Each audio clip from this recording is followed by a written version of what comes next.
Another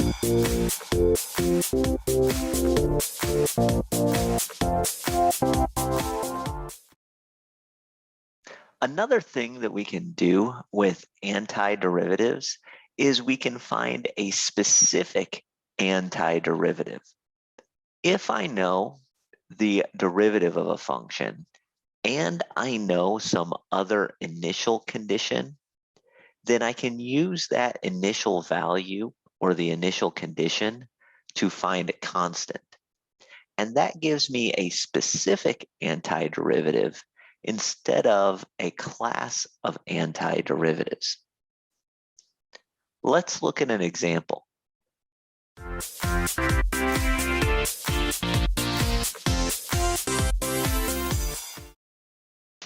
Example 5 says, find the antiderivative of f of x equals 6x squared plus 8 if the antiderivative goes through the point 2, 17. And then also, we want to find the antiderivative if the antiderivative happened to go through the point 2, 48. Let's go ahead and see how we would do this.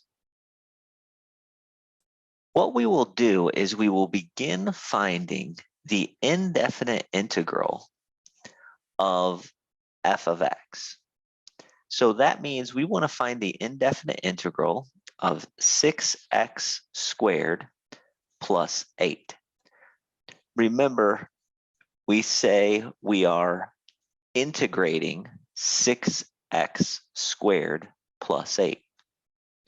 Using the techniques we dealt with earlier, I can say that this is going to be, well, I would raise the exponent on x by 1, so x to the third, and then divide the coefficient by 3. 6 over 3 is 2. And then 8 has an antiderivative of 8x.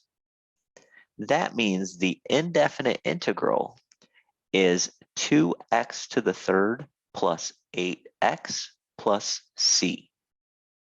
This is the class of antiderivatives. This means that the antiderivative that I'm going to be looking for is of this form. I'm going to call my antiderivative capital F of x. Here's what we know about capital F of x. We know that if you plug in 2, you get out a 17. In order to find the constant, I take that fact, the fact that when you plug in 2, you get out 17, and you plug it into that equation. So take 2 times x to the third, since x is going to be 2, that's 2 times 2 to the third, plus 8 times 2 plus c. The output has to be 17.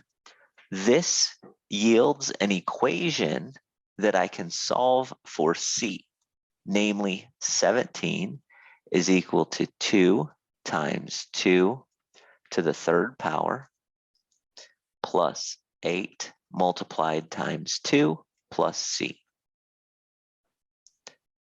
Solving this, 2 times 2 to the third power plus 8 times 2 becomes 32. We end up having 17 is equal to 32 plus c. When I subtract both sides, or subtract 32 from both sides, I get a c of negative 15.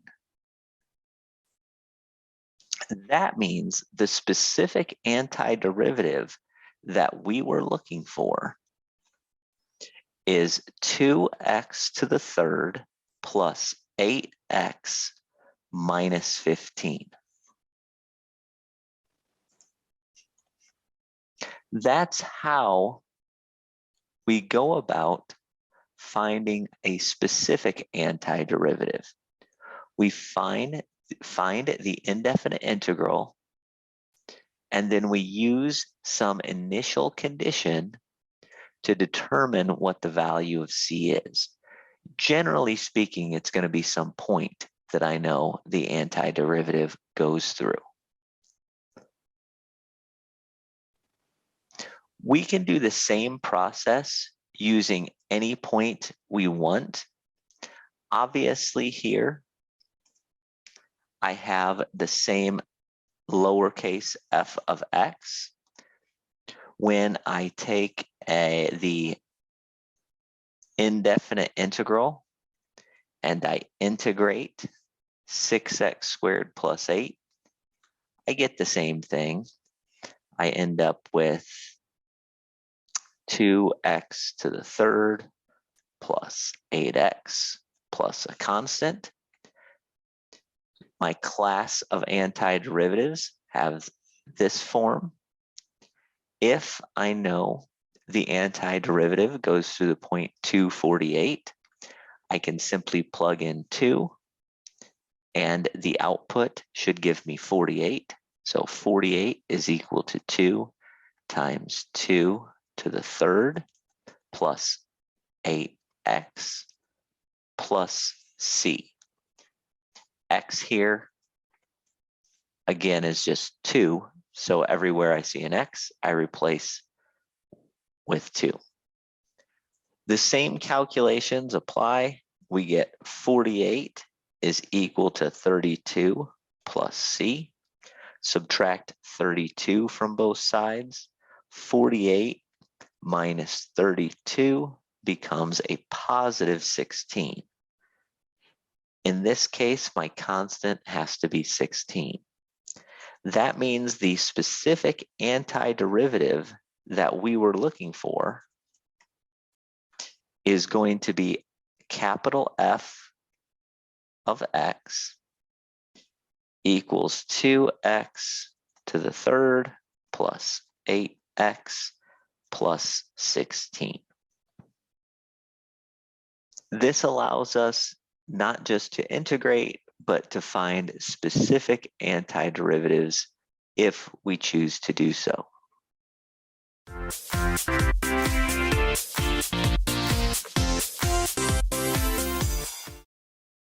I would like you to try the following 2 problems. Find the antiderivative of lowercase g of x, knowing that the antiderivative goes through these points. Here the points are 0, 10 and 1, 8, and the g of x is 30x minus 12. Push pause on the video, try this problem, and in the next video, I will show you how I did it.